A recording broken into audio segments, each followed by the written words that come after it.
He'll tell us when it's starting to record. There, you got it. You guys are live. You are live. I'd like to call to order the meeting of the Finance Committee meeting of the Norwalk Board of Education on Wednesday, June 7th at 6:04. I just want to make note that we do have an email public comment that we will go into the record.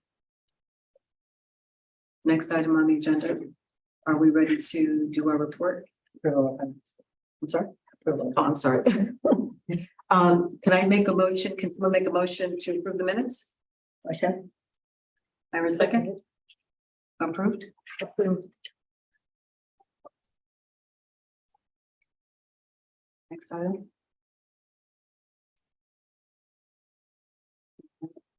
Oh, the next item is the monthly financial report. So let's do the Mr. Linda, he would go over the monthly financial report for us. Sure. So right now, this is the monthly financial report as of May. So year to date of the total budget, we are at about 86% of the budget spent. We are well on track and well within the limits for where we would be. Our salaries and benefits continue to be the highest expenses in the budget. We're at about 82% in terms of salaries. With 1 month left, again, I always remind you that we have the balloon payment for the teachers, which happens in June. And so that number will be closer to where we are with the budget. As far as the benefits, that 98%, that does reflect all of the transfers. We do those in quarterly installment. And we did make the final transfer into the health insurance fund. So the benefits is pretty much where we will end the year. But all of the other accounts are where we would anticipate them to be. In addition to the summary, you also have the backup, the line item details in your emails. But again, as I shared last month, this is consistent with where we would be this time of the year. One of the things that we have always been watching since the beginning of the year are our out of district for special education payments. The plan this year was to try and absorb all those added costs within this year's appropriation and not to seek a special appropriation for those expenses. We feel confident that we'll be able to do that. The other positive news too, as you recall, when you approved this budget, initially, we were looking at spending almost $1.6 million in carryover funds for health insurance because we got that significant increase at the beginning. What we've seen is, as a result of experience and as a result of the number of people that are on the plan, we will be within the spending limits for that fund, and we will not need to tap into those carryover funds to cover health insurance. And in the subsequent conversation about the budget, that has given us the opportunity to use those carryover funds because we didn't use them for health insurance. We'll be able to use them to offset some of the expenses that are coming up in the FY24 budget. But those are really the items I wanted to kind of highlight. I'd be happy to answer any questions that you have with the year-to-date financials. Do you have any questions? Nothing from that. So if there's no questions, or do we want to vote? We're going to just move forward, right? We're just going to go to item B, which is year-end transfer temporary waiver request. Yes, so each year, and we've been doing these for a number of years now, as we get close to the year end,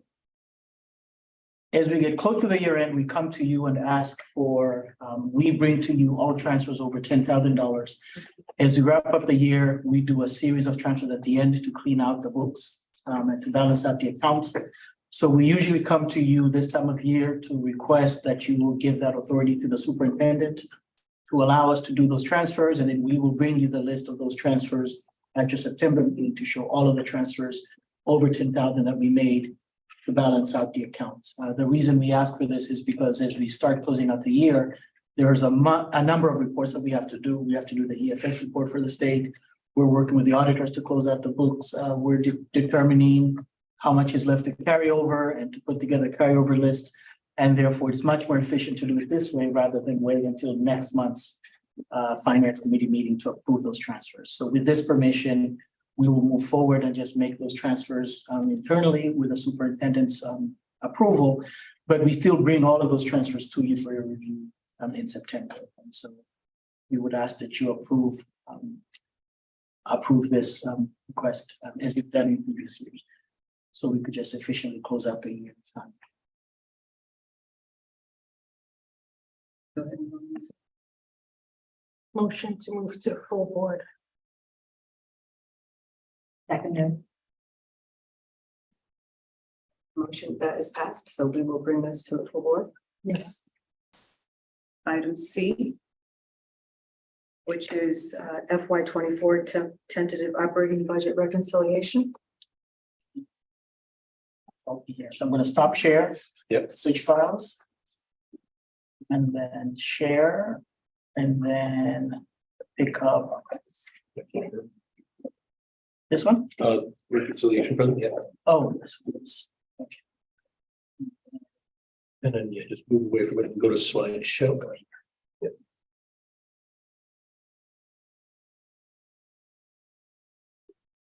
So I do have a paper copy for this. Oh.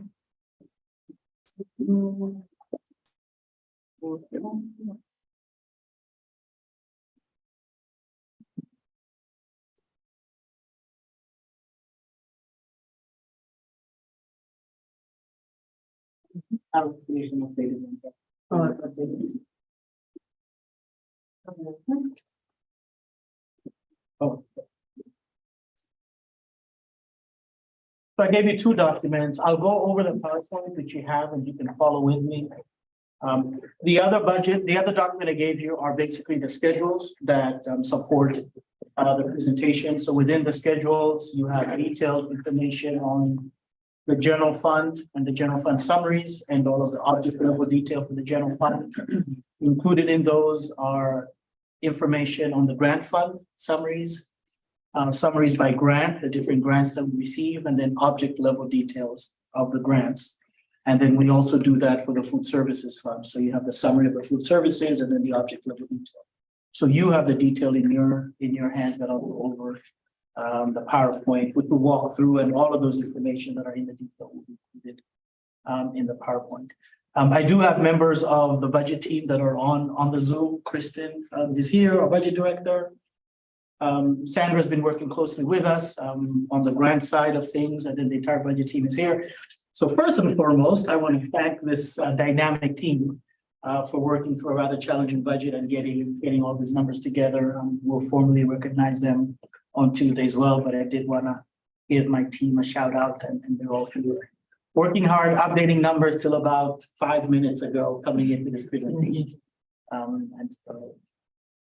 So Can I interrupt you? Sure. I just want to say, with that being said, is the public's not aware that this is a fluid budget, and it's constantly moving and it's constantly going. So for you to say that you were still changing numbers 5 minutes from here, that proves that. And I myself am very thankful for you and your team and all the hard work and days that you've been putting in.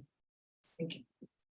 As they say, it's a living document. it is a living document. And so what we're presenting to you is the reconciliation of the budget to tie with what was approved by the city. There's obviously, and we'll talk about this, there's been a bunch of actions that have happened between then and funding sources that have come in. We've also been made aware of grant changes at the state level that we're factoring into this budget.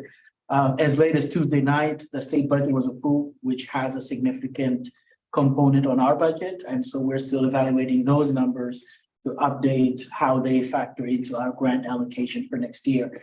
So that's what I mean by it's still fluid, but the goal is to bring to you next Tuesday to the full board the reconciled budget. But we wanted to take this opportunity to kind of share with you what's included in the budget. Together with the operating budget, we also approve a capital budget. Our capital budget has already been approved. So for FY 24, our capital budget is just over $4 million. The chart that you have in front of you kind of tracks the different levels of the budget, of the capital budget process. When we began this process, we had about $7 million in requests. that we submitted to the city for funding.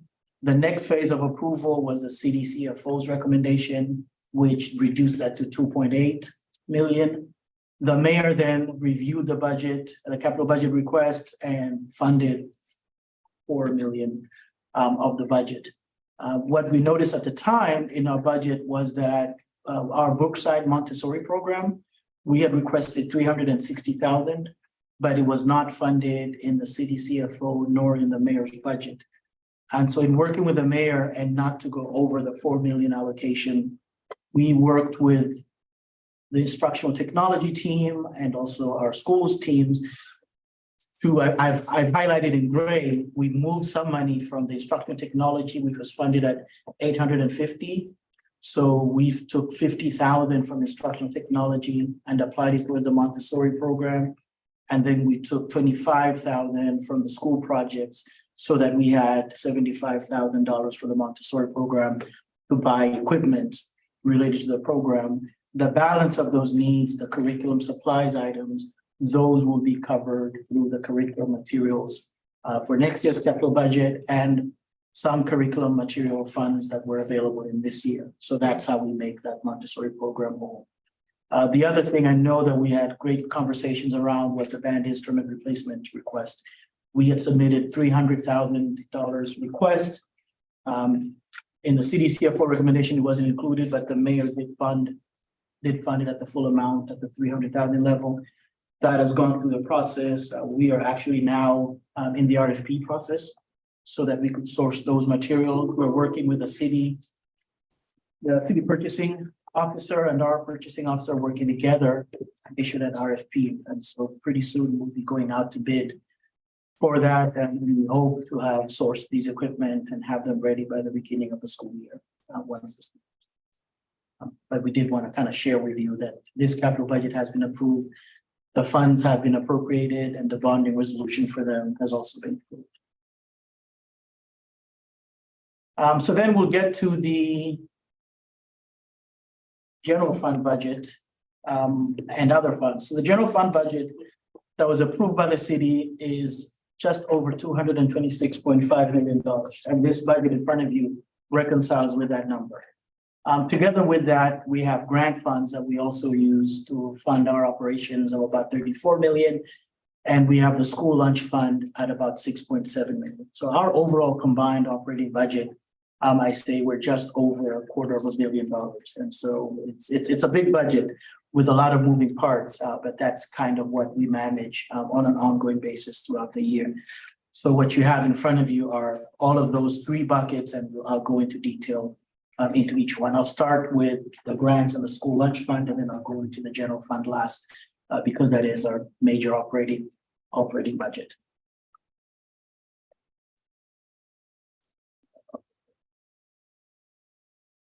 So in terms of the school lunch fund, our school lunch fund funds our school lunch program. This year for FY24, our budget will be 6.7 million. Slightly below the 7.3 million. We'll have some conversations as well about the funding sources that we've had in the past 2 years due to COVID. But our overall budget for the school lunch fund this year will be 6.7, just about 7% less than what it was in the prior year. One of the things that, and I'm glad Ms. Fayos is here to kind of expound on this as well, is last year, we went into the CEP program, and the CEP program changes how we operationalize our school lunch funds. And so basically our school lunch fund, meal applications, now that the COVID dollars are done, the meal applications are back in. We still allow, when we had the lunch program, we allowed payment at the registers. Negative balances, whereas in the past we didn't have those will be returning. What we also saw is that, and maybe Sandra, you could expound on this, on the decrease in the meal participation. But then historically, we have been subsidizing the school lunch fund. I think the last year we subsidized the fund was almost $930,000, just because the fund does not pay for itself. But the past 2 years, we've been fortunate with some of the COVID relief funds we've been able to have funding in that program and we've not had to go back and request additional funds from the general fund to offset the program. Maybe Sandra. Yeah, I can. So, and I'm just gonna make a couple of corrections. So one of the corrections is that during COVID, meals were free for all students. Because of that, we then were able to actually save a lot of money because the reduction of what we got back was more than what we were spending on each meal. So our reimbursement was higher. At the end of COVID, when they were going to do away with that, we potentially looked at having the applications come back, having some people that qualified for free, having some people that qualified for reduced. We then brought before the board that we finally were eligible as a district to apply for the community eligibility program. And it was approved by the board that we would go forward with the application, knowing that there will be a monetary impact on the board. That being said, in previous years, prior to COVID, we always ran over. The year right before the shutdown, we were close to almost $1 million over. The year prior to that, we were close to 900,000 over. So in doing the math, the amount that we would owe by giving everybody free meals was the same amount that we would with having some people pay and having some people be free. So we moved forward with the application process, knowing that in the end, we're going to owe some money. And right now we're basically at that point. And so meals went for free for the whole state. It doesn't change us because we're in CEP. So we've been advocating to get the state to pay for the money that we owe. So we've been lobbying because it's a federal program. So it's not like we could lobby our state legislatures. We actually have to lobby our Congress people. And so we have been doing that. I think an important point to make for those of you who were not in the board during my hiring process, one of the things that the members that were there, some of which are here now, spoke about was the importance of school meals and food shaming, and some concerns around food shaming. And we made a concerted effort to try to make sure that all children were fed regardless of their social economic situation, particularly now during and after the pandemic with inflation and other added costs for families. I know that people that would be either reduced or having to pay are still engaging in a lot of financial challenges. So we want to try to stick to the commitments of providing free meals. So we will continue, like Sandra said, to advocate for that, because I know that it was something that the board in 2020 had prioritized as important. And I think is an essential component. If we are a public school education, we should be ensuring that all students are being fed. Can we tell if the number of students went up that are eating lunch? Yeah, Yes. they went up actually really high during COVID because it was free. So our numbers actually went up really, really high during COVID. And then so then we also were bringing in a new food service. So there might be some correlation as to the offerings, but our numbers had increased greatly from our previous year, the before shutdown year. So, and they've continued. So we've maintained a really high percentage of students eating at school, like versus bringing in lunch. And so that was also what compelled us to apply for CEP, knowing that there would be a financial impact, was that we knew students were eating. Yeah, Mhm. that's such a positive thing. Thank you. Yeah.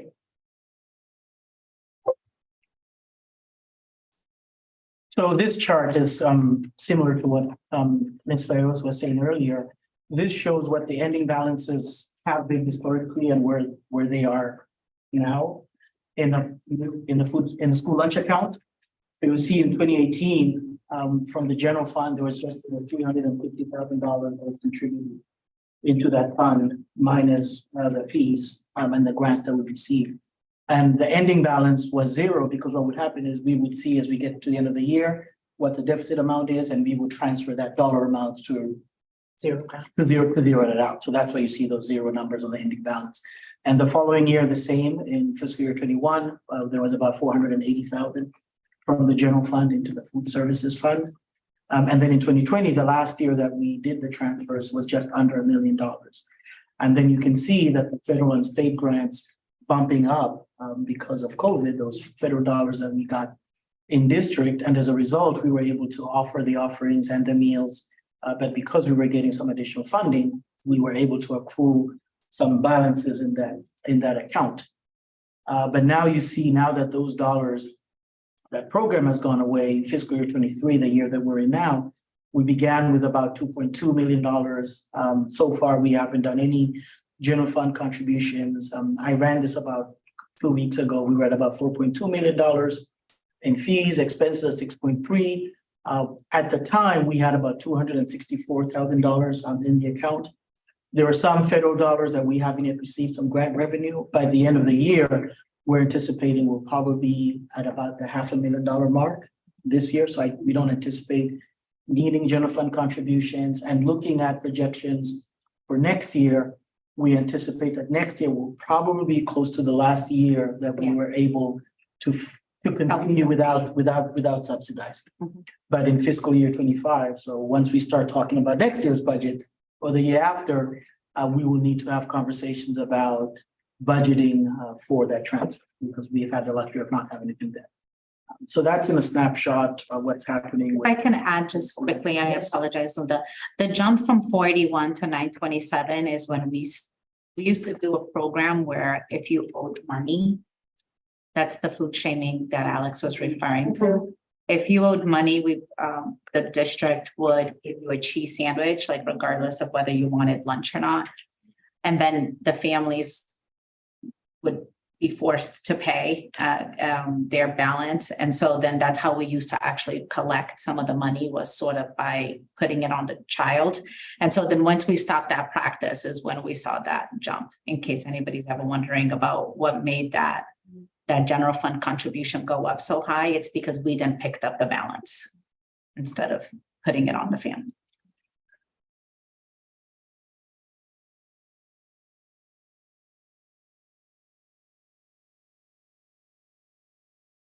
And then I want to talk about the grant fund before we jump to the general fund. On the grant funds, as you can see, for FY24, we're estimating that we'll have about $34.1 million in resources available on the grant side. The unique thing about grants is that funds roll over from year to year. And so not all of that $34 million are grants that will be received next year. Some of those are grants that we received this year, but they're unexpended. Good example is like ESSER. You see that there's $2 million of ESSER that we still have available for next year, kind of winding out that program because we've spent all of those dollars from the ESSER program. So you can see that there will be a dramatic decrease, almost 27%, just over 27% from where we were historically. You could see like in 2021, where we spent almost $46 million in grants compared to the prior years, which are more traditional in terms of our grant expenses. You'll also see that part of this is the phasing out of the ESSER dollars. So you can see the first one, the Corona relief, the very first line, we had almost $5.5 million that we used between 2021 and 2022, and that went away the following year. And then you see those 3 different ESSER allocations over time, and as they've been phasing out, and we're now left with ESSER 3 that we anticipate to fully expend in fiscal 24, and that will go away next year. And then we have a couple of those title grants that we receive, school readiness, priority schools. And one of the conversations as I kicked off the meeting was with the state budget recently approved, we will see some additional ECS funding that comes to Norwalk. That funding, the way that the state manages the funding is it doesn't all come to the schools. A portion of it goes to the city or to the town entity. And then depending on, like we are a priority, we're an alliance district, and therefore we get a 2% of that comes directly to us. And so what we're reflecting here is that 2% share, the very last number is a 2% share that comes to us. So we anticipate that number will be bumped up once the formula is determined.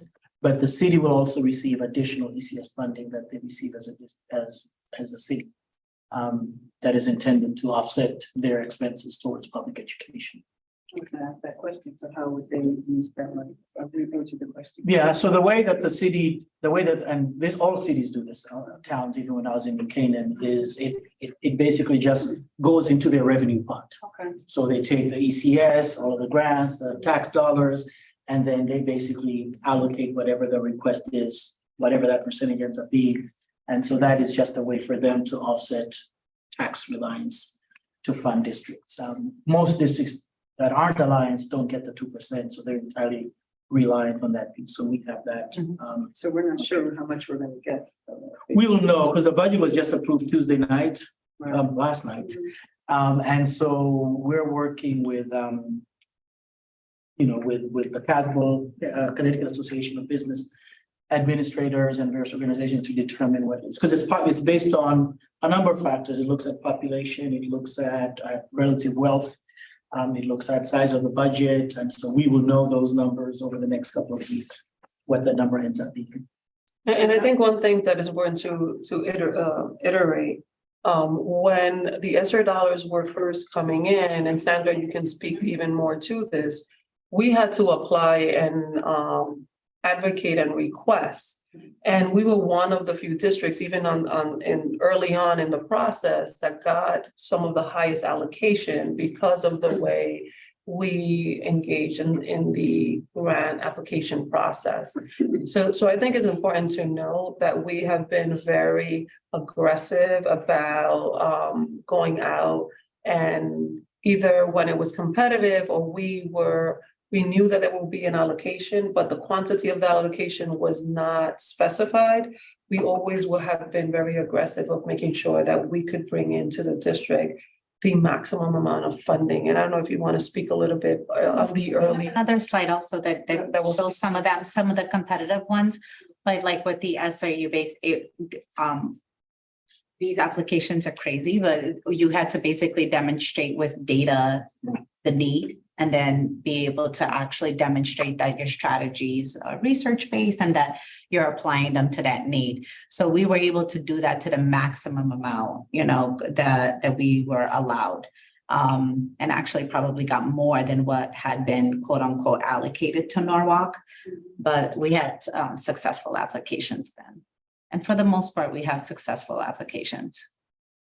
Because I think sometimes the public is not aware, the amount of work that it takes for the team to advocate on behalf of the district and the city, right? Because the more grant dollars we get, the less burden on the taxpayers. And we've been very aggressive at applying, and we've been quite successful, even on some of the summer school funding that you will see later on, in getting funding that historically were not available to the city and were available to us, that allowed us to engage in really creative programming for students when they needed it the most. Then sometimes it happens that we got it for 2 years in a row, and then we didn't get it this year because they told us that it's no longer considered innovative. Yeah. So there is such a thing as, like, sometimes the state will say, like, that's enough.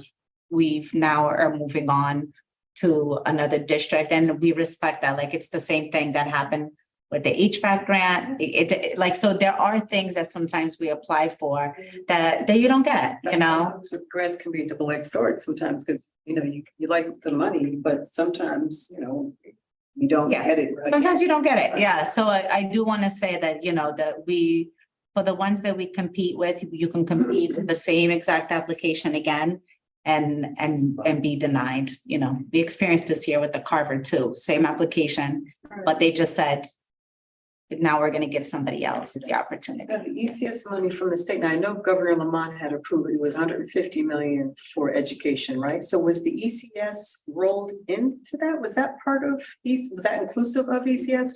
Because there was a buzz that we were going to get like maybe about $1 million.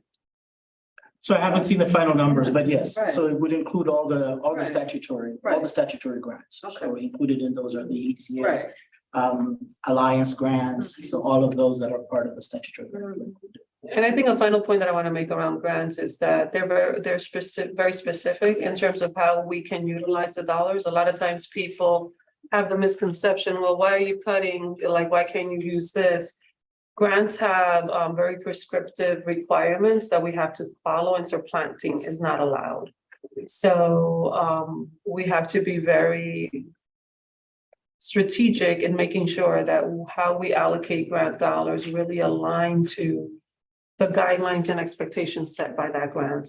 So I just think it's an important point to make, because there's sometimes confusion of how money can be moved around throughout the budget process, and grants are quite specific and don't allow those kinds of flexibilities.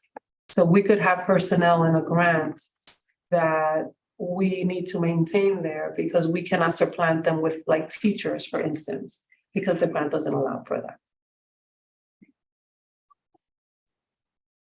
So Sherry, to your point, so on this chart, I added whether they were federal or state. So you can see, like, starting from school readiness, priority schools, excess cost, alliance, and then the educational cost sharing.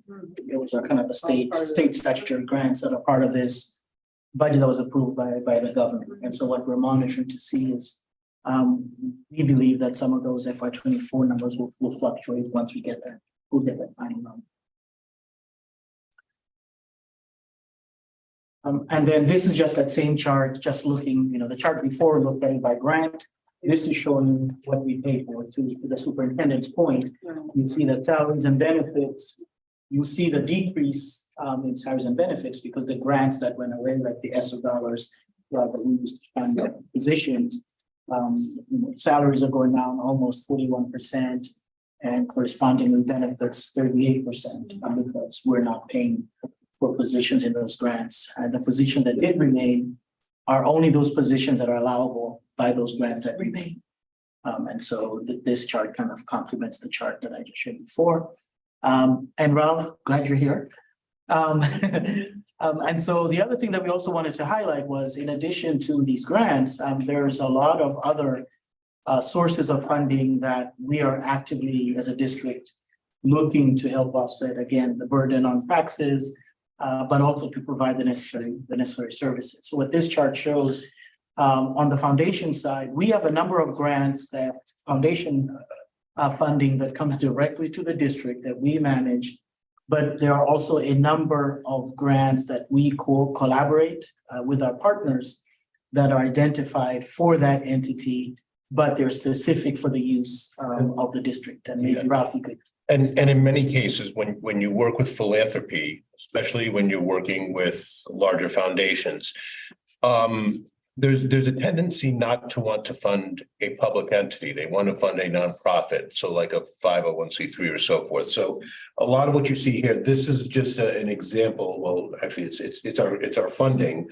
from last year and this year. Indirect funding is actually funds that we don't see that money, but it's money that comes in. So we've got, the Verizon grant between the internet access and the computers. That's what you're seeing up there, as well as they did some direct funding and helping to support paying for the coaches. A lot of the areas where you see private philanthropy, we left that anonymous, but those are I'll name some of them, but the Grossmans and, some of our other larger funders, a lot of times they do choose to be not noted specifically, but they fund our partners to be able to do direct work for us. So our trauma-informed care work that we do with Mid-Fairfield Child Guidance is funded through a grant through philanthropy, that the money goes directly to Mid-Fairfield and that service comes directly to us. One of our largest partners in this area is the Carver Center. And so what you see there these are all the programs that the Carver Center runs. And this is the amount of either philanthropy or state funding. So they get 21st century funds. We apply with them in conjunction, in partnership with them to get these monies. They go to the Carver Center, but they are completely for all of that money is for just Norwalk Public School students. We put in a small portion in addition to that to be able to help offset it from our local budget, but the return on investment is usually at least tenfold. So for every dollar we put in, the Carver Center is raising $10 to be able to put towards a program. So, and this is ongoing that people don't see that the amount of money that's actually coming in. It's millions that help support us that we really would not be able to do a lot without. And this takes a lot of time and effort, right? Because we have to continuously engage with partners, have conversations, present the impact of their services and work, talk about how the work is important to continue. Even when just this week, we were talking about Odyssey Pre-K and talking about the importance of this work in Seminole, particularly because of our working class families, and how enrollment has significantly spiked in Seminole because parents are really seeking for these services and are asking to be part of the school because they need these wraparound services. And I think sometimes it's underestimated the amount of effort necessary to do this work and the amount of funding that we save to local taxpayers as a result of these partners and supports that we bring to the district. And I think one thing that's not mentioned here, even with Verizon, the in-kind services that some of these partners provide, because they also provide external professional development and they pay for all the travel and hotel expenses for our coaches and sometimes our leaders to be trained in innovative practices that align to STEM and technology. So even those services are not directly listed here, that if we put a dollar amount would be also significant. So I'm looking at that, that's $8 million, right? That's a lot of money. I mean, that's huge, That's a lot of money. you know. So Carver basically is like a pass-through. They're like the financial. Correct. And we partner with them, so there's nothing where they're not writing us checks, we're not writing. It's kind of like where it reduces the money that we would expend for a program, and Carver holds. And they truly are a partner. I mean, when you think about it, After the Bell is a good example of that. Right. The whole staffing for After the Bell is basically our teachers. Mhm. So they actually then move to their payroll in the afternoon or before school and continue doing the work that, we need to do. The staff is hired through the principals in the buildings, working in conjunction with the Carvers. So all of that, I guess if you want to call it a pass through, I mean, that's one way of thinking. Yeah. Do we have to do like an MOU with them? Is it like? We have an MOU, we collaborate in grants. We've even tried a lot of competitive grants where they fund the grant writer. I mean, we've been very close. At some of them, we haven't been successful, but in a lot of the 21st century grants, we have been. I think one big thing that's missing here is NCC. And the in-kind services that they provide, because if we were to put a dollar amount and we should add that to the list, we're talking about millions of dollars that NCC is providing Norwalk Public Schools at no cost to us. Just thinking about just the transportation that they provide to students when they're taking courses, the courses themselves and the professors. We have actually a professor on site that provides a lot of the algebra and higher college level math courses. So if we were to put a dollar amount to that, the cost is significant as well. And I think that's something we need to add to this list that I don't see there as well.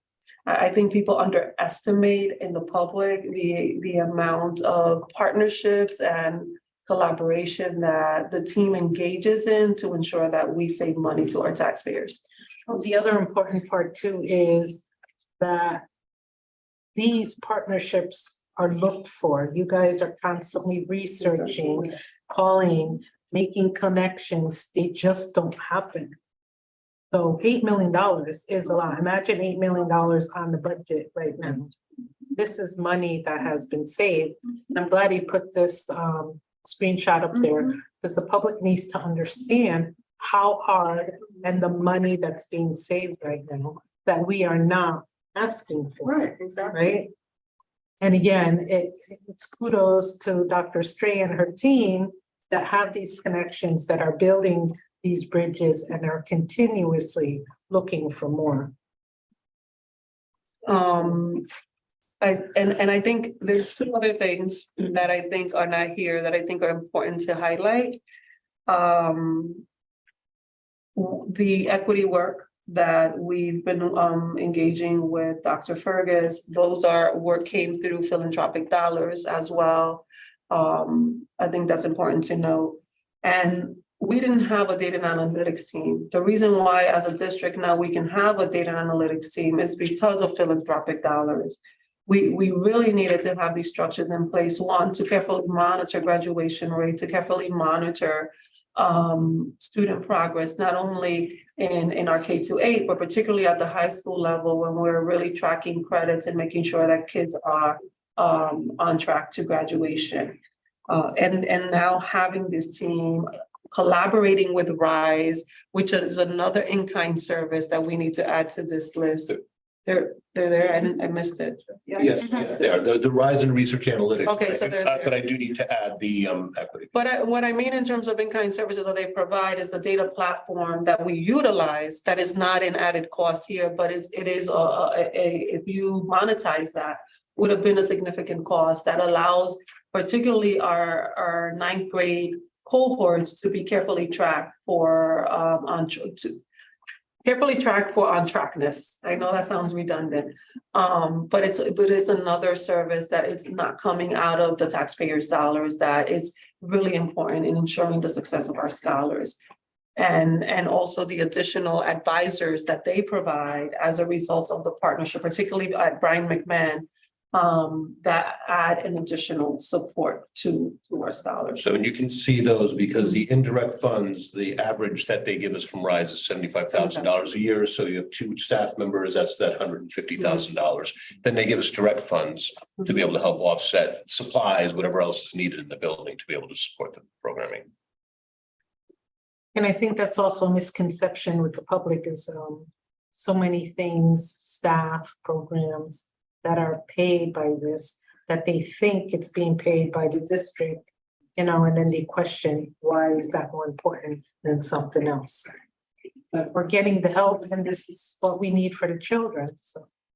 Thanks. And I think it's an important point to make, Diana, too, when people start talking about staff reductions and central office. There's certain staff members that are funded through philanthropic dollars that we cannot just eliminate, because then the funders will not provide us with the resources that we have. And it also goes back to the grant supplanting. You can supplant. And some. Can I speak to something specific? So Erica, I forgot where we were, but Erica had brought up that there was some discussion around why would we keep sort of like the assistant principals at the elementary school in lieu of maybe saving 2 or 3 positions? I don't know if I'm saying that correctly, but it was sort of the gist. And I think that what Alex was trying to explain is that the assistant principals are paid through a grant. So you can't all of a sudden say I'm eliminating somebody from a grant and then throw in a teacher, because teachers are part of our typical operating budget and grants are always seen as enhancements. So grants typically are to enhance what you do. And the assistant principals for instruction, those are enhancements to what our system was. They were put in there like a long time ago, and it was a smart decision because it was an enhancement to that elementary school program. To be able to actually do that through a grant. It was actually genius, because then you can kind of like run your schools better. They qualify for the grant, but then they live there. You no longer, that's where they live, and you can't all of a sudden bring in like your math and science teachers into a grant. It doesn't work like that because it's not an enhancement to your program. So in addition to the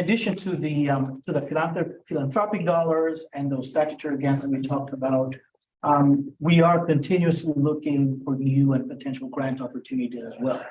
So I have the following 2 slides that show, for example, last fiscal year, 21-22, we had applied for 5 of these grants, and they were awarded, and they totaled almost $275,000. And so these are separate from those state grants that are awarded annually. These are competitive, and we kind of go out seeking them out. And so last year we were able to get 275, and that work is ongoing in this year. This is actually a lengthier slide. This year we almost have between what we've applied for and what we've been awarded, we have the potential of almost $19.6 million in new grants, largely driven by, there's a huge Magnet Schools Assistance Program grant that we've put in with PTEC. It's a $15 million grant over a 5-year period. From the state, where's that come from? Federal grant. It's a federal grant, yeah. And primarily it's pathways for STEM. And so what it includes is the pathway. So a portion of it is PTEC at the high school level. And then at the middle school level, part of that pathway is PONUS. And then at the elementary school, it's Kendall. Kendall. And so what this grant would fund is ramping up of the program, the positions and administrators that are needed for that, the curriculum. There's some training that's associated with some of the people in that program, but it's a 5-year program, $15 million grant that we've put in that has the potential to just really, it will be a game changer. But again, as Sandra was saying, these are all extremely competitive and everybody's vying for them. You know, you do your best when you're applying for them, but the effort is definitely there. And so some of these have been awarded. Right now, we're working on the RFP for the school-based health center. That's about $250,000. And this is one of those, as Ralph said, that we're going to be working with in partnerships with some of the partners to provide those school-based health at the school. I think this one we're looking at. Oh, no, that one Oh, this one is the one that we have. yeah, I was like, Yeah. that one we were Yeah, awarded. this one we were awarded. I actually forgot. So it's hard because like we are actually submitting another one for another school-based health center with Nora Community. I'm gonna have that. We were trying really hard to capture all of them, Right. but we have another one that's out there and it's That's for a the one. community-based health center at Jefferson and NECC. So that's the one that has not yet been awarded, but it's been submitted. So I'll make sure to add that. But this one has been awarded and we are already the works to have that take place at PONUS. So that one, we've already done the walkthrough. We're already setting up the space. So that one's been awarded and it's for $250,000. Well, it says that while the grants are wonderful, and I know you mentioned one was 5 years. My understanding is that they're normally used to launch something, right? Exactly. And so at the termination, you're expected to carry it, right? This is the double-edged sword, right? It's And I because think a lot of people don't realize. that. but so we submitted one today and in the submission of the one today, the summer mental health program grant, we submitted it today. You have to, at the end of 4 years, you have to commit Right, to taking this on right, into your local. exactly, It's only $50,000, but it's $50,000 of like 10 or right. 15 of these grants that we apply for.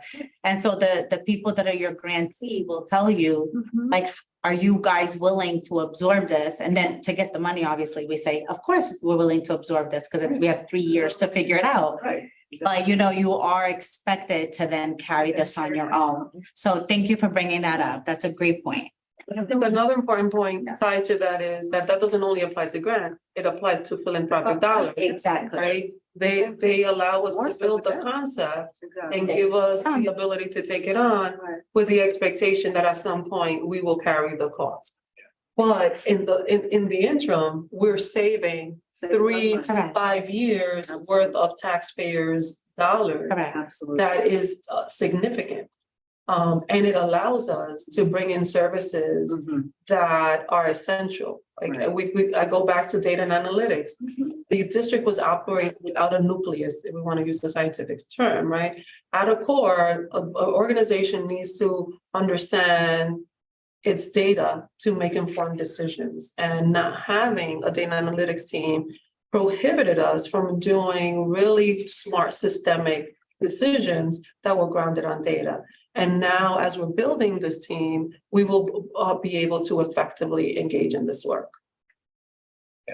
And there is a lot of work that goes along with that. I mean, one example of a conversation that I had, even with Mid Fairfield, was the fact that we're building the data and analytics team makes, because same funders that are funding some of that are funding some things that they're doing.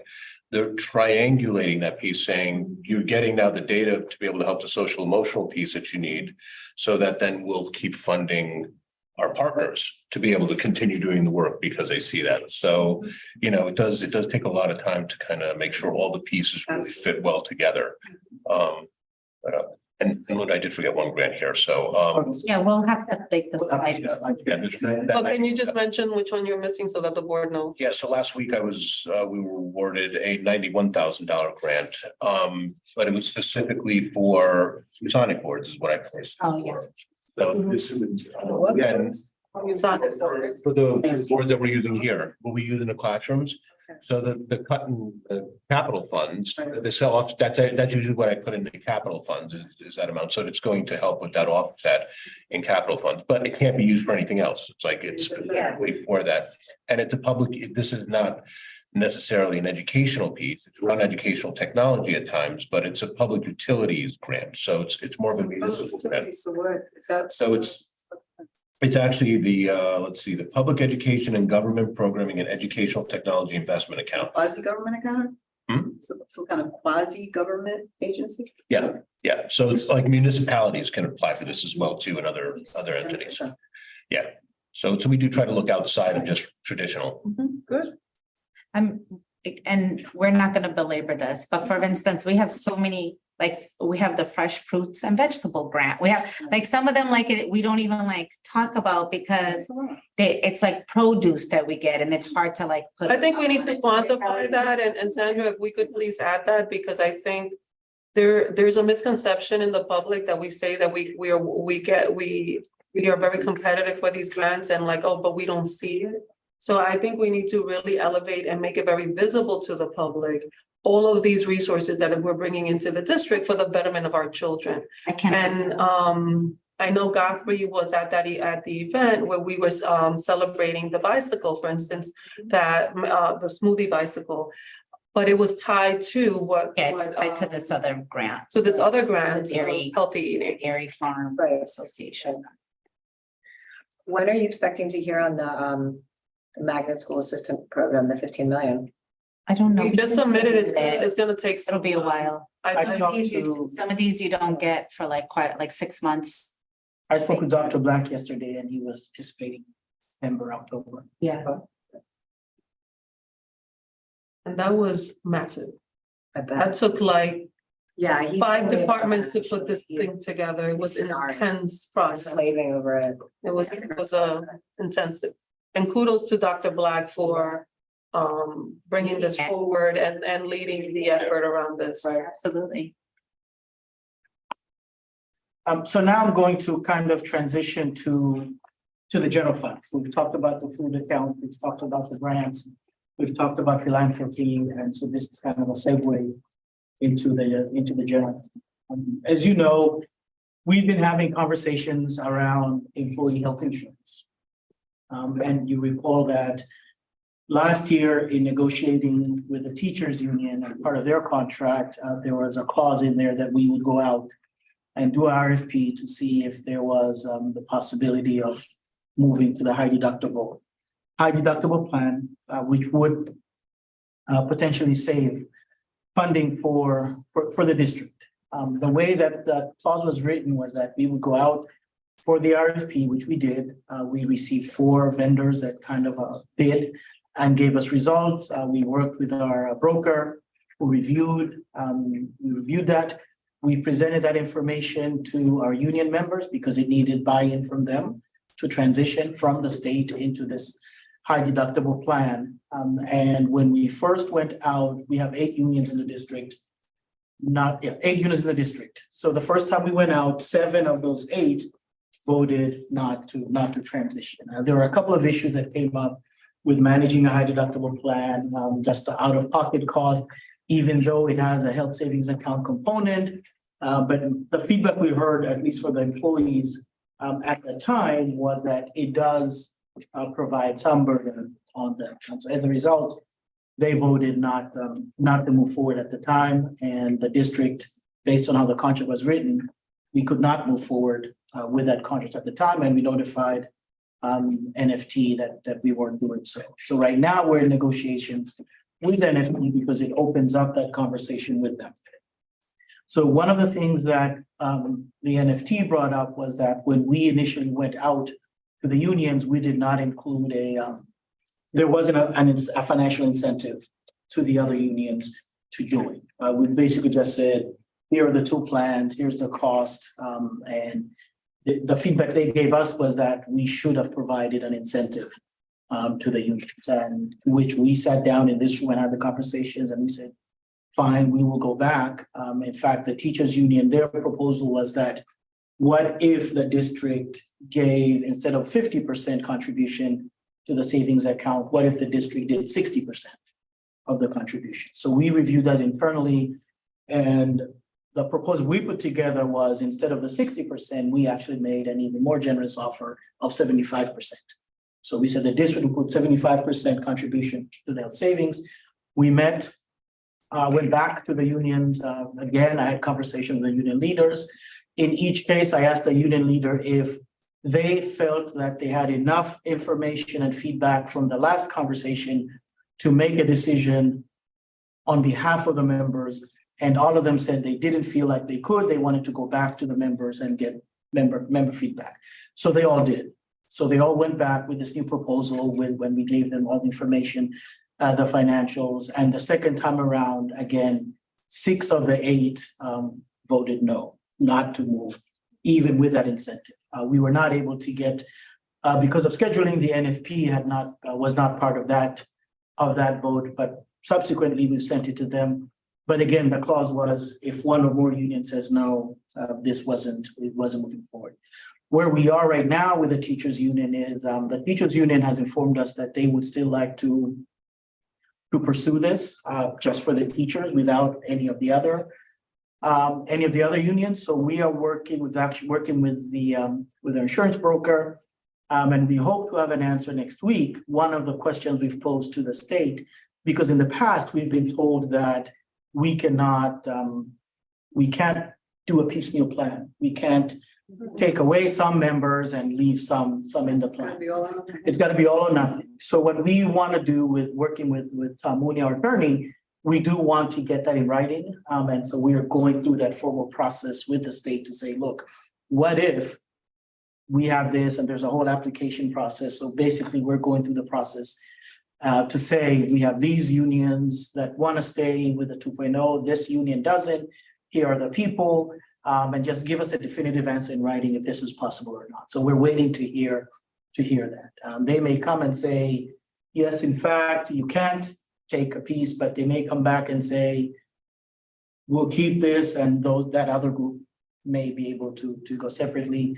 But that's kind of where we are. We have a meeting with the teachers union on the 15th of June, and we hope to have an answer, at least from the state by then. And we'll continue to give you feedback, but I just wanted to kind of share that with you by update, because there has been conversations in the media about how this process has been managed. But this is kind of like this is where we are in the process. And just to be clear, the first time we went through this process, the state said that it had to be all or none. Right. But we wanted to give it a second shot to make sure that if they would reconsider, then to propose that option. So I'm really glad that you have added this to the presentation, because what's out there in the public and what's being said and the misinformation is that you in central office are, don't want to save money.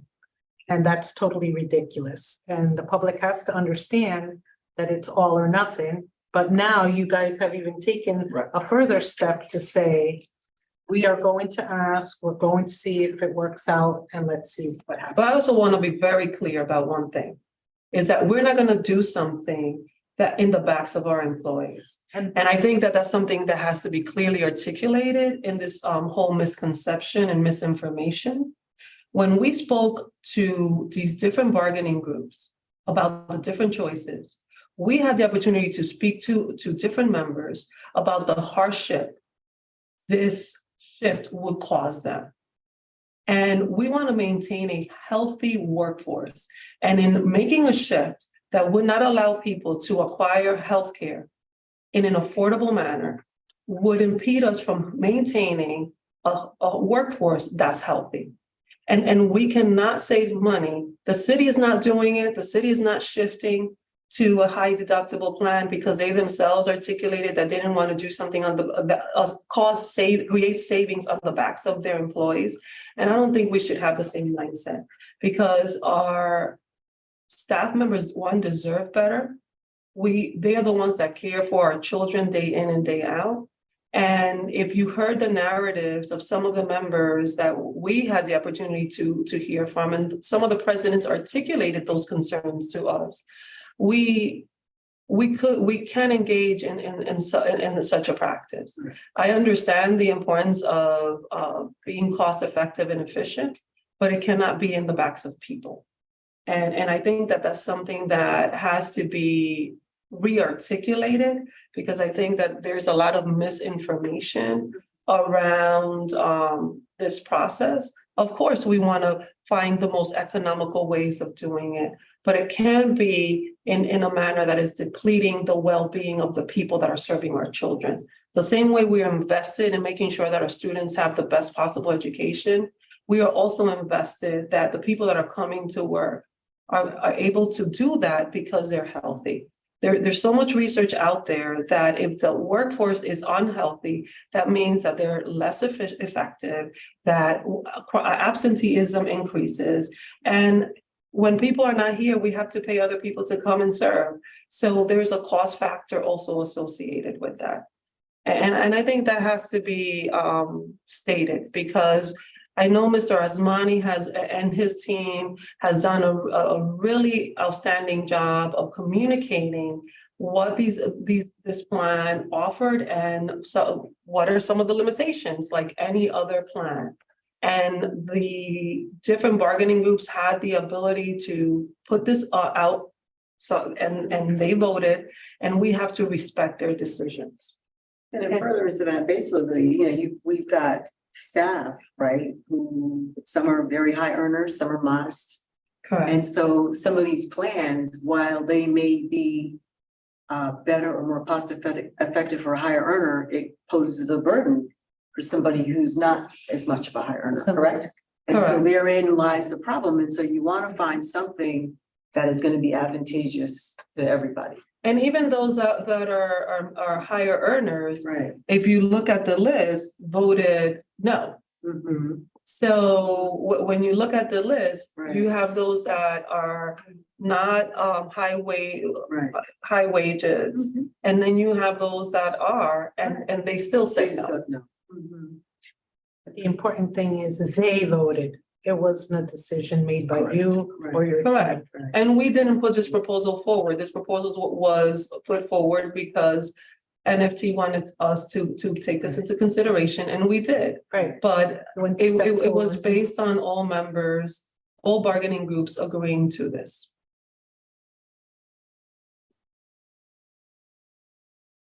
So, going into the general fund, this is a chart that I've shared before, and now that we have the final numbers, we know that the FY 24 budget that we're reconciling is at 4%.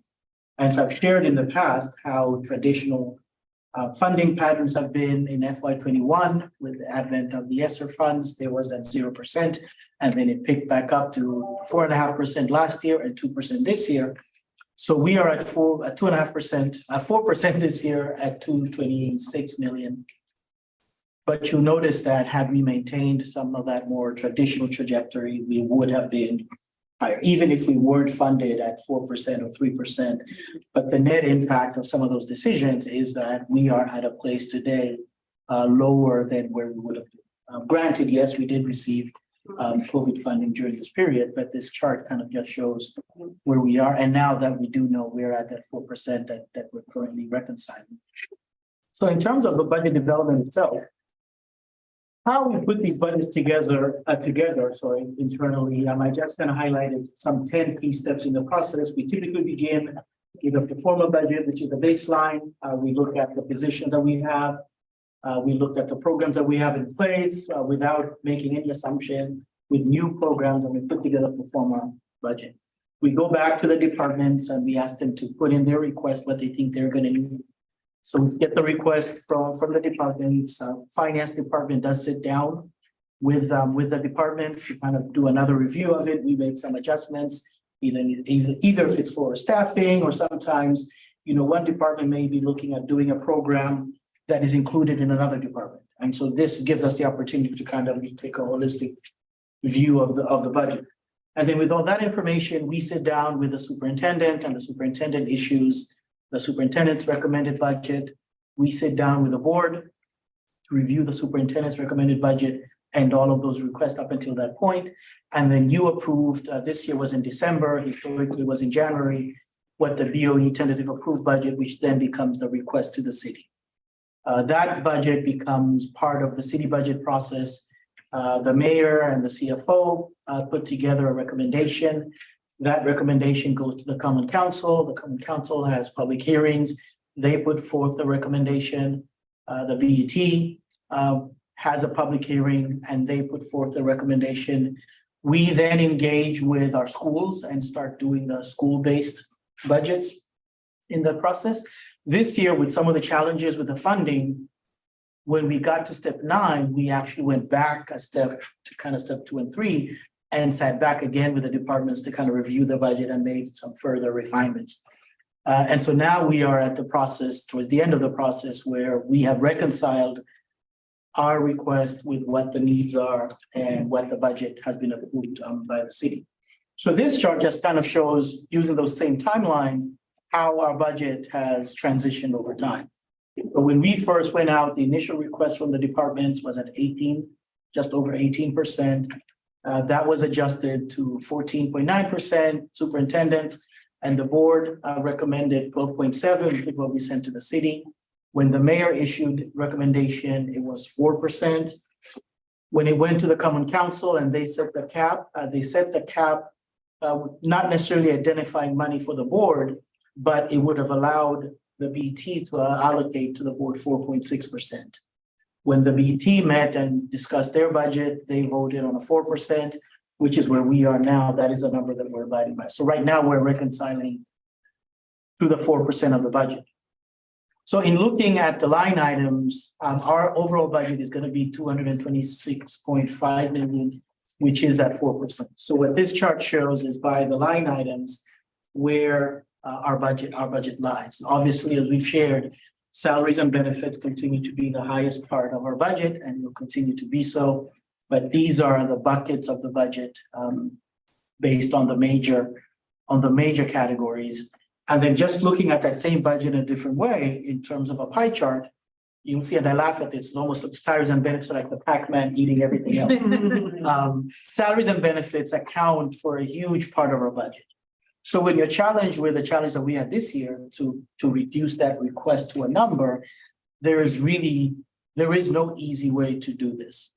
And with salaries and benefits accounting for 83%, that's primarily where you're going to get your savings from. Not saying that we didn't touch any of those other areas, we did, but by far salaries and benefits is the biggest portion of our budget, which is where we unfortunately had to make most of the reductions. So looking at the reconciliation in another way, you'll see that when we approve the budget, the current budget is at 217 million. Our initial request was at 245.5 million. Below our adjustments that we've had to make to get to that $2.6 million was approved. So this year, and I've shared with this, part of it is the grant conversation that we had just before with the governor's budget. We became aware there's potential an additional $1.6 million in grant funding that's coming directly to the school district. What that does, it allows us to shift some expenses that would have been in the general fund, and we can allocate those towards grants. So that provides us additional $1.6 million relief. The other thing that we were able to do, as I mentioned before, last year we had budgeted on carrying over about 1.6 million to cover health insurance, which this year we haven't needed to do. We were also looking at funding the South Norwalk School by using some of those funds, and we have, but not to that extent, because we've had underspend in some other areas. And so we're looking possibly at about $3 million in carryover funds that we didn't have to use this year that we can apply next year towards the budget. And then, as you know, in meeting with the mayor here recently, the mayor came with a one-time allocation using ARPA funds, American Recovery Act funds, about $2.5 million to fund some of our supplies and equipment. So with that fund, that allowed us to kind of offset that $18.9 million gap that we had to meet. But even with that, we still had to make an additional $11.8 million in reductions to balance. So those three numbers up top helped us with the 18.9, but it did not fully cover the whole. And so the reduction, the reconciliation that the team has been working on with the schools and staff has been to get to that 11.8. Obviously, this hasn't been easy. We have had some really challenging conversations with principals. We've had challenging conversations with cabinet members just because of the structure of the funding. And I will say that there are people that have, as anybody would expect, there are people that are not pleased with the process because it's not easy to cut budgets, and especially in the makeup that we are. So in the process, there are people that, I'll talk about positions later, will be impacted, but there are some programs that have been impacted by this, and this has been really challenging in working with the unions and with the administrators around the district. But there was no way around it. And as you can see, we've explored a number of options to minimize that $18.9 million gap that we had to make, but we ended where we ended. And therefore, in terms of the reconciliation, this is looking at the $245 million that was initially tentatively approved, and now we are at 226, which was approved by the city. If you look at those categories where the reduction had to be made, in salaries from where we were to where we are, it's almost $6.7 million. Benefits that go with those salaries, about 3.8. But we also looked at other areas. Professional and technical services was reduced, property services was reduced. And some of these are challenging because in property services, you're talking about gas, electric, things that actually are growing up in price. And so you don't have the luxury of reducing. So that's why you see areas like property services was reduced, but not by much.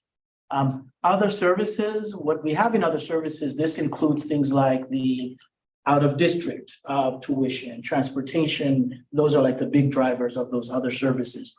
And again, even in those areas, knowing that these costs are going up, but we had to make a way to balance these numbers in a fashion that does not impact positions. And so you have 514. Supplies and materials, it's actually one of the smaller numbers on this list. In looking at that, we actually could not reduce supplies and materials. And so in reviewing, we actually had to increase supplies and materials just to be able to function as a district, because it would have been unrealistic to cut supplies and materials, knowing full well that we need those supplies and materials. One of the things that we did do is to look at if there was funding this year and you could pre-purchase some items for next year to kind of limit what we need in supplies and materials. There wasn't much that we could do, but we were able to kind of get some savings. And then I'll talk about the offsets and transfers, which is those grants and the funding that we got from the mayor.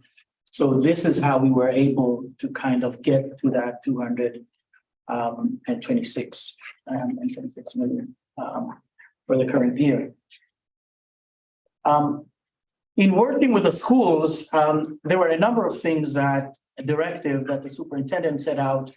Because on the one hand, that's our primary business. We still have to educate our children, and we still have to commit to the strategic plan that was approved. And so in working with the schools, one of the things that is a baseline at the elementary school levels, each school maintained their assistant principals of instruction. As Sandra mentioned, these are almost 70% funded by grants. Like 68. 68 to be exact, grant funded positions. And so there wasn't the opportunity to say, let's not fund assistant principals and fund something else, because that grant is specific to that need. So one of the things that we maintained at all the elementary schools was the assistant principals of instruction. They were maintained. The other thing that we looked at in funding was to look at the class sizes. And we made sure that the class sizes stayed within the guidelines for contract. Now, there were areas where we found, for example, where the class sizes were significantly less than what the maximum contract allowed. And so in that instance, and this is not just specific to this process, this happens every budget year.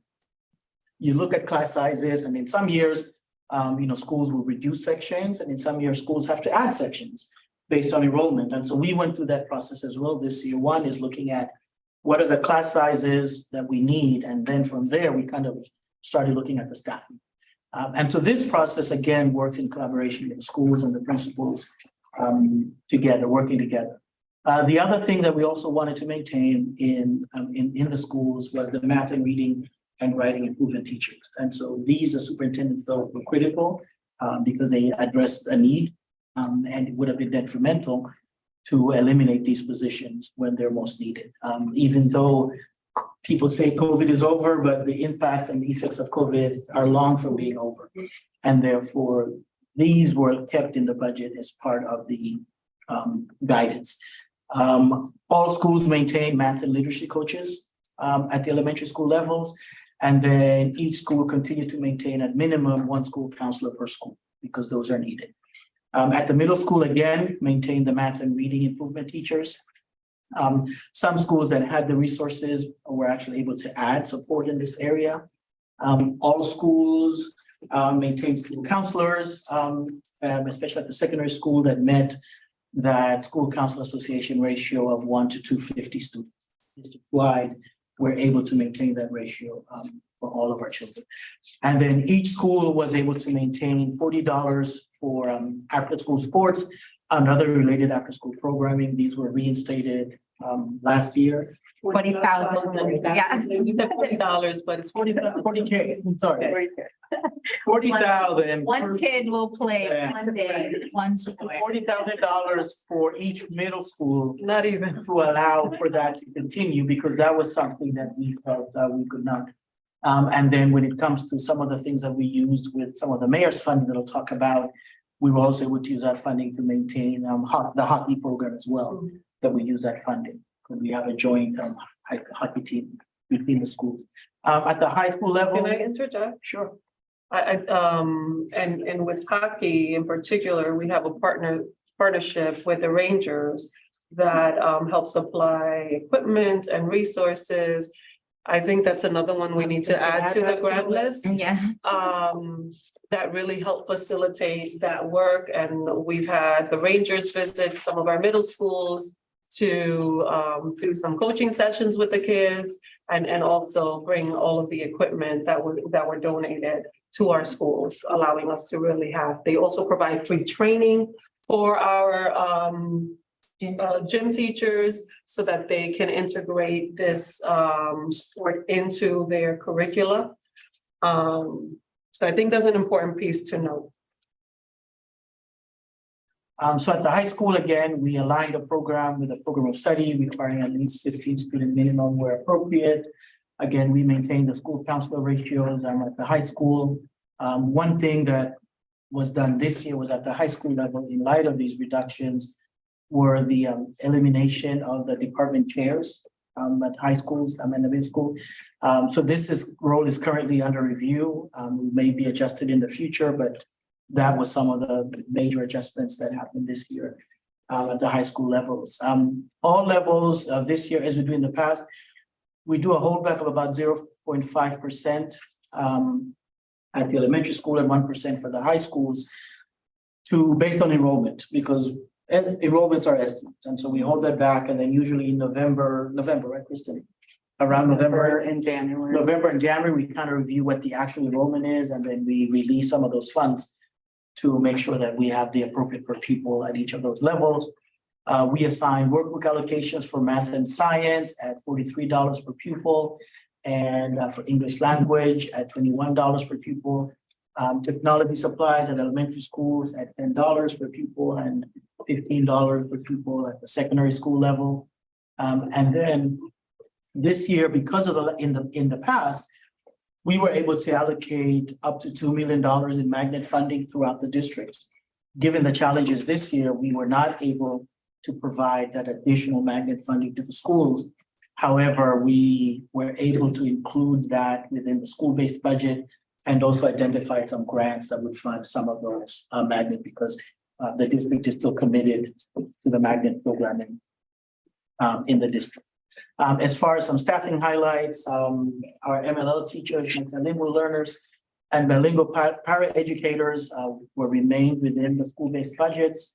I'd say something about the magnet. Sure. I'm sorry to interrupt. So things like supporting magnet, we can offset that with grants. So we did where possible. I know there were some questions again that came up the last time around the magnet and how are we supporting some of those things? So those we can, those are called enhancements, and we actually are able, and we were able to actually in next year's grant planning add a lot of things that would have normally been given through this magnet funding. We were able to put those, much of that in grants, unless it was like one person that was hired for that purpose, that we had to figure out another way to absorb them. So IB, for example, was Yes. on some of the work around marine science, but we also have $1.3 million grants in marine science. It's there, Is there? it's there. Yeah, it just didn't. Yes.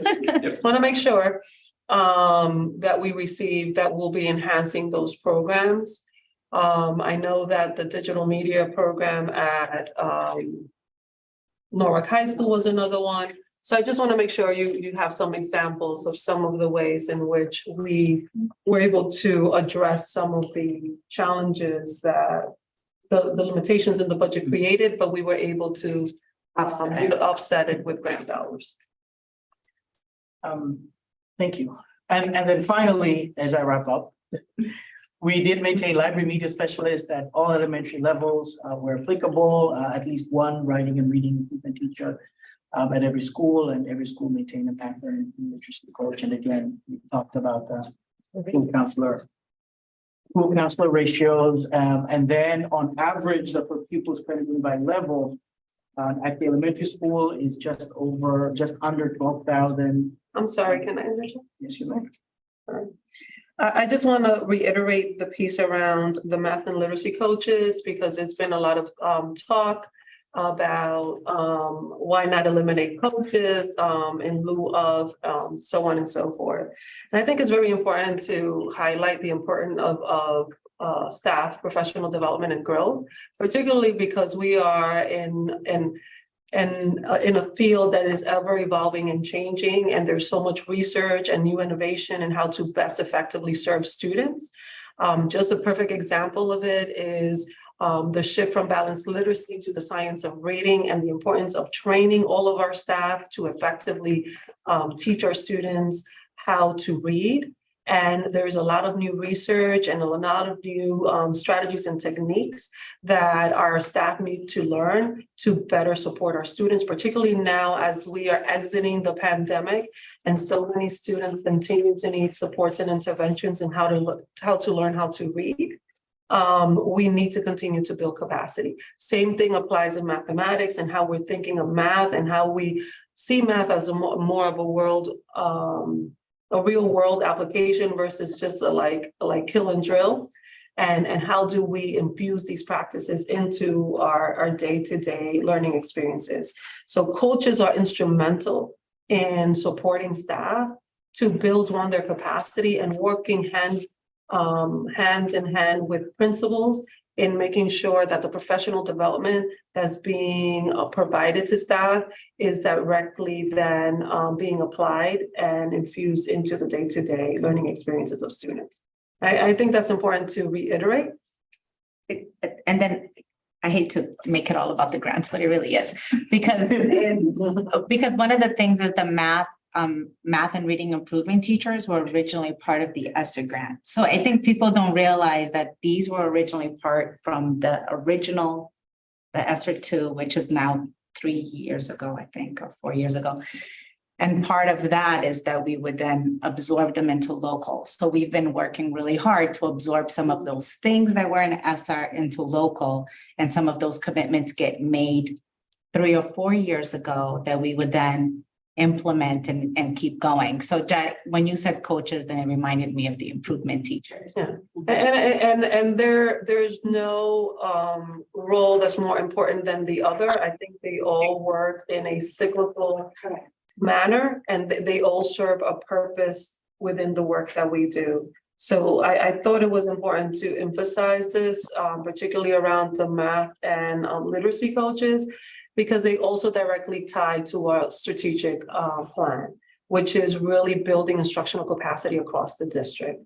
And it also ties to eventually the shift from department chairs to instructional leads, because we want to ensure that we are designing roles that are focused on capacity building, particularly instructional capacity building.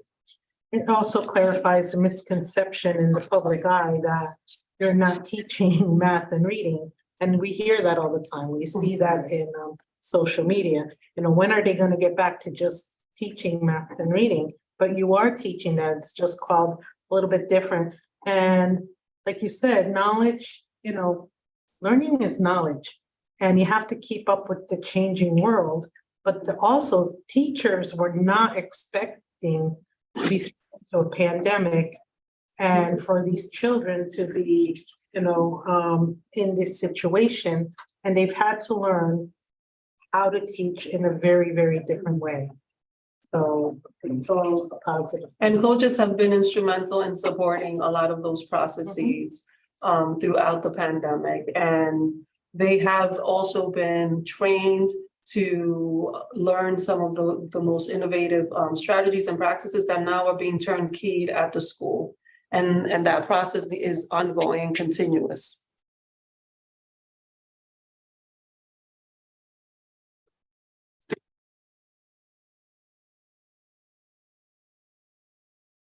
Somebody's not muted, making noise. Yeah, can everybody make sure that they please mute?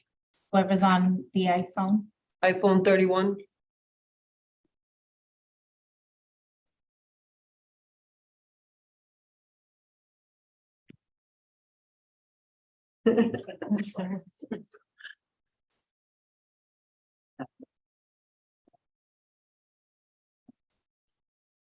It's fine, I think. Want me to- I was gonna say.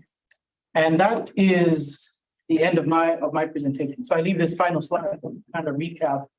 Kind of where we started. The general fund is at 226, 4%. The grant funds are at 34 million and the school lunch fund is at 6.7. So the total funds that we're planning to work with this year is at 267. And again, this doesn't include some of those philanthropic and indirect dollars that we have. Happy to answer any questions at this time, but a lot of hard work again by Kristen and Gabby and the cabinet members. It's really been a tough year, but there's been a lot of collaboration all around and so. And everybody online. And everybody. Finance team on. Yes, finance team online, they're still there. I see Nina and. Yeah, Nina Corey sent me a grant breakdown that was 5. And Joe, So and honestly, so. that's why, Yeah. so we'll work on that. So I would definitely like to say thank you to you and your team for all of your work. I know this was a very comprehensive report and it's been a challenging time and we definitely appreciate all the work and the time that you continue to put forth in this project. Thank you. Guys, for your support. Yes. I'm very proud of the work this team has done. I think that we have the right people in the bus, like they say, and this year has been testament to that. It's been a challenging year, like already articulated, but it's been a rewarding year because the people that we are surrounded by that are in service of children are really committed to making sure that students get the best possible learning experience in Norwalk, and Norwalk should be proud. Have any questions? No questions. No. So if there aren't any more questions, I'd like to take a motion or someone make a motion for us to go into executive session. And we will.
Hey, Roland, are you there?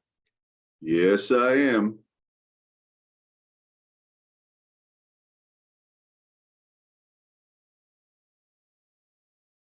Yeah, I'm right here. Hold on. All right, thank you. I did already. I did, yeah.